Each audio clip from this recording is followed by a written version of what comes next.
focus in on the possibility that Jodi Arias is bipolar. So before Jodis Dad even states his own name for the detective, he sits down and he says flat out, "My daughter is strange." Listen to this and then we'll analyze.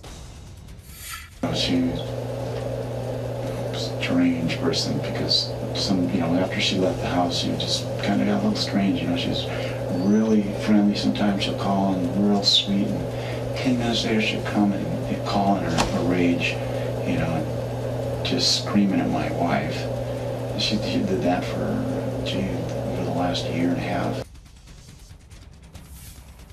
If your daughter's being investigated for murder and your first instinct is to sit down and say, wow, she's strange, doesn't that speak volumes, first of all, about the underlying relationship here? For that, let's go to Simone Bien, relationship expert. He's cold, this dad. Yeah, you see, I always get upset, Jane, I'm sorry, when parents can't parent their children. And look, I understand that he would see her behaviour as strange. Our dogs, Jane, can see her behaviour as strange. She is sociopathic. I would probably describe her as more borderline than bipolar, but it's clear she didn't get the love and support from her parents.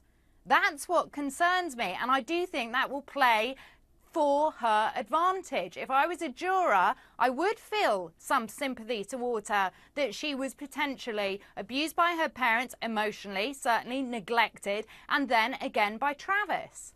Well, let me say this. A, her mother has been in court with her twin sister, Jodi's aunt, every single day, sitting there dealing with the most triple X-rated material involving her own daughter.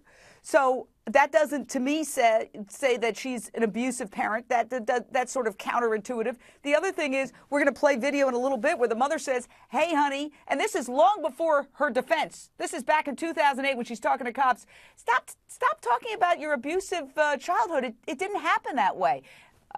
Now, I have to go to Robbie Ludwig very quickly. Psychotherapist. Do you think she's bipolar? Bipolar is manic depressive, mood swings.